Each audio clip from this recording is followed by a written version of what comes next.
Hi everyone, thank you so much for tuning in.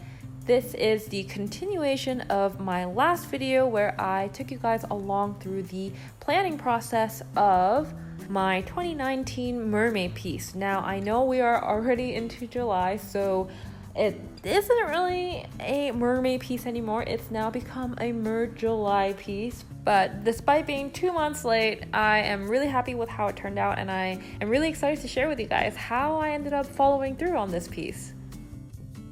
So just to jog everyone's memory a little bit, here is where we left off in the last video. I had just finalized the drawing that I was going to use for this piece, and my next step was to figure out my values.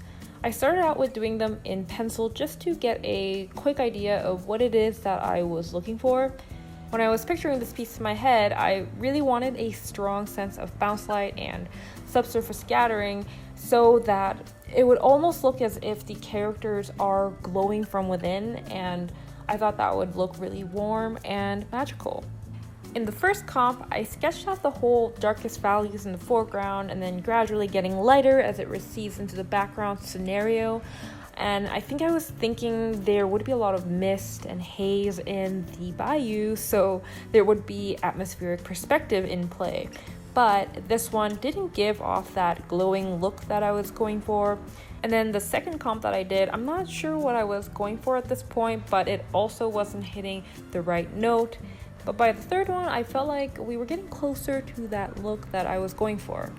I basically treated it like a piece of fruit that is being hit by a very strong light, either from the side or from behind, so that it casts a very thin edge of rim light, and within the shape there's a very strong sense of bounce light slash subsurface scattering, so it looks like it's glowing from within. Doing these value comps really helped me out throughout the painting, because it does so much in informing me what value I need to make my colors that I'm putting down. Because for the actual painting, I'm not going to be painting in grayscale. I'm going to be painting with colors, and I'm going to be having to mix colors, and that can get a little bit complicated, and you start second guessing yourself a lot, like, oh, is this the right hue? Is this the right color temperature? Is this the right saturation?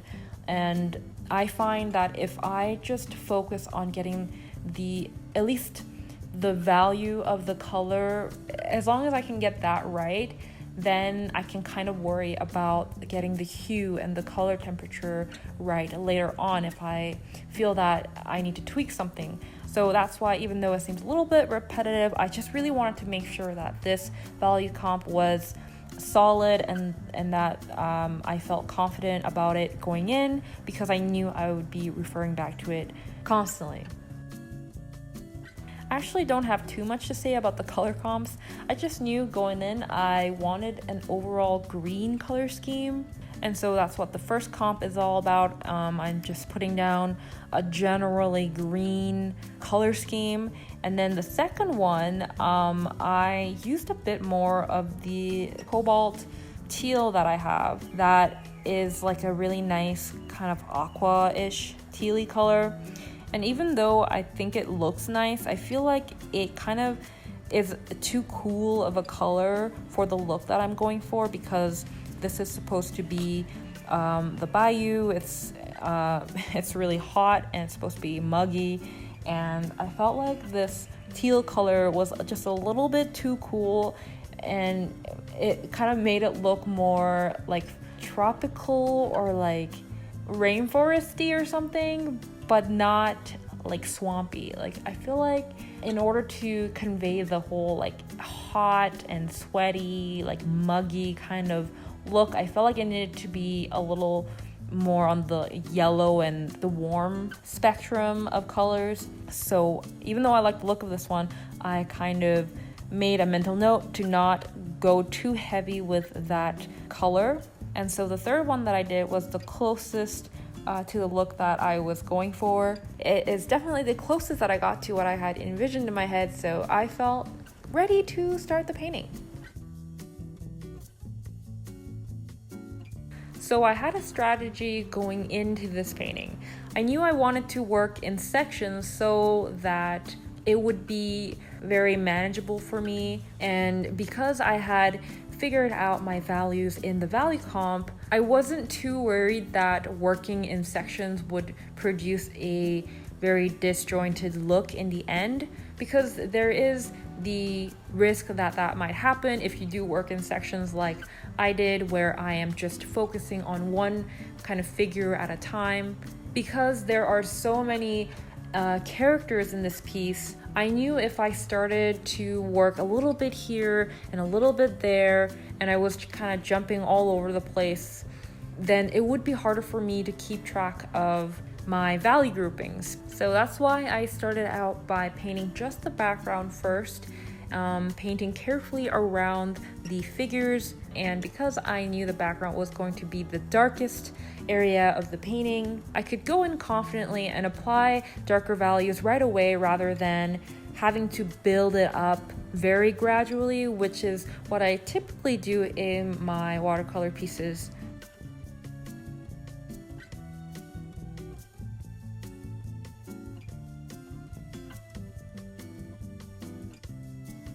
Painting the characters was actually fairly easy because, again, just referring back to my value comp, I knew that they were supposed to be lighter than the background, so that already eliminated a lot of the guessing work. And in this case with the pig, I wanted it to be like your standard pink pig, because even though the pigs that are out there like in the Bayou, I don't think they're like the regular farm pigs. I think they're more like wild pigs, and they're like grayish, brownish color. But I just thought the like light pink would contrast really nicely against the green. And also the raccoon and the rodent creature would be a similar color, so I wanted it to pop a little bit.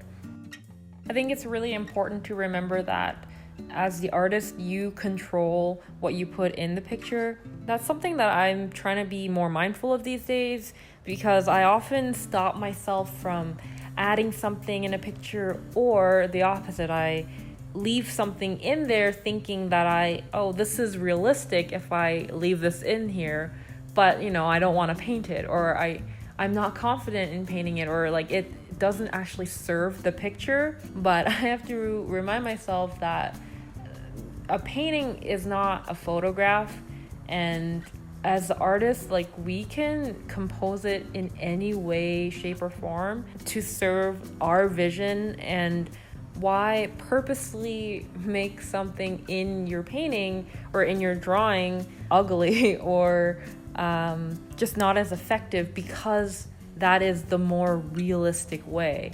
I feel like visual problem solving can be approached in so many ways that if I'm imposing these rules on myself while I'm working to stay within the confines of what is realistic, or what has been done before and what has been tried and true, then I might end up with a picture that I'm not as happy with, and that is not as close to the vision that I had in my head.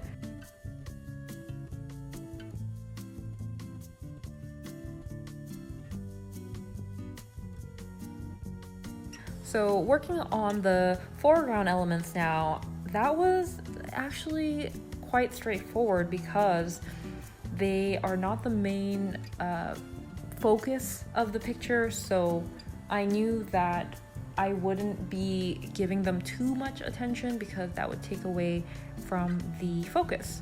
So the detail was kept at a pretty minimum in that area, which made my job really easy because it just meant that it didn't need a ton of painting to be done. The only thing I kind of struggled with was the color of the frog and the grass patch that he's on, and I also kind of struggled with the color of the alligator in the back because I felt like those three were all kind of looked a little too same, like a little too green.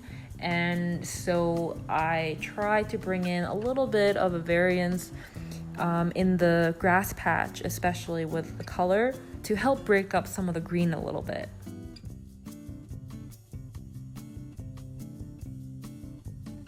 As I'm painting, I am just kind of focusing on bringing the characters to enough of a finish where it may only need another pass or two after I've filled in the rest of the painting. I'm trying not to get too bogged down by wanting to make things look too pretty yet, because I know that those kinds of finishing touches I can do better later on once the foundation is solid. At least for me, when I work with watercolors, because I work in a lot of layers, any kind of marks that I lay down, there's a big chance that I will probably go over the whole area with another wash later on. So a lot of the marks that I make, they end up getting washed out. And because I know this is how I work, I kind of have to have this mindset of not trying to put down the perfect marks right away. It's more focusing on getting the right value down first. And this might mean that the whole painting might be kind of in an ugly stage for a long time, because watercolor just has a tendency of drying not in the way that you left it. And that's just something that you have to accept with watercolors. Periodically, I would have to kind of come back and add some of the harder edges that were there when I put them in, but later got washed out. So I go back and I define some of the harder edges that had been lost. And once I feel like the foundation is strong enough, then I can go in and make more of those finishing marks. For example, the indication of fur on the Nutria character, and bringing out the little hairs in the raccoon, and bringing out the little scales on the alligators and the mermaid. And it's always surprising to me how these little details add so much to the piece, and how just bringing in some darker and harder edges can really tie some of the areas together, because throughout a watercolor painting, things are bound to get a little bit mushy towards the end, especially if you're working in a wet on wet technique, or if you work in a lot of layers like I do. I really wanted each corner of this painting to have something just visually yummy to look at. If anyone were to take a little section of the painting, it would still hold up as its own little painting. And I don't know why, but that just makes me really happy when I paint. I get enjoyment out of making it as beautiful as possible, and I do think that comes through to other people. My kind of goal for this piece was for your eyes to be able to bounce off from every point, and basically your eyes just don't stop bouncing, because there's always just something to look at and bounce off of. And that is how I've composed the picture, and how I've composed the lighting, and even with the colors, although it is predominantly in just kind of one part of the color wheel, it is very heavy on the yellows, the oranges, and the greens. I tried to put in little accents of purple and pink and blue here and there to help break it up a bit. And so I guess my point is, I just hope that it is as a visual feast for you as I intended it to be. Even though I'm not the most confident in my animal anatomy or my ability to copy how the instruments look, because oh boy, I struggled with that, and how to convey like the surface reflection of the water, like I don't know. But all that stuff matters a little bit less if I can hit all the other points with the lighting and the color and the general vibe and gesture of the piece that really brings it the life that it needs. I guess my point is, I focused on my strengths and I didn't let my weaknesses bring me down too much, hopefully. So at this point in the painting, I felt ready to move on to doing the final touches. I wanted to go in and add in little light particles in the air that would be lighter than the background, and it would look like just little things in the air that are catching the light. You may notice when you are out and about on a very sunny day and you look across a field and there's a backdrop of trees or something, you'll notice little floaty, shiny things in the air. I don't know what it is. It's probably something like pollen or dust or whatever, but I want to simulate that effect by laying down very light colored dots in the background in a kind of random but controlled pattern.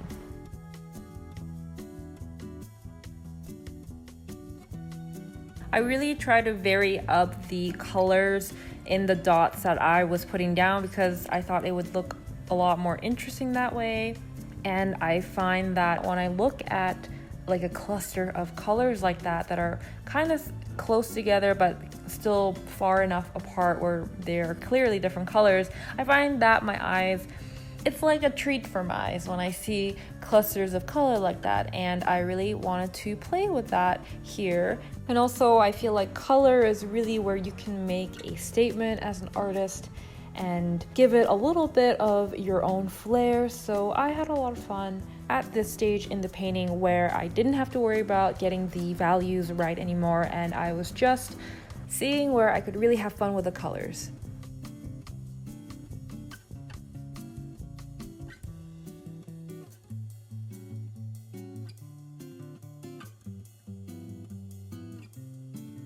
I really enjoyed painting this piece, partly because I felt like I had a really clear strategy going into it, and it just kind of panned out how I wanted it to, which is really rare for me, as you guys may know. It's nice knowing that the planning work does pay off in the end, because it is a lot of work that goes into the planning.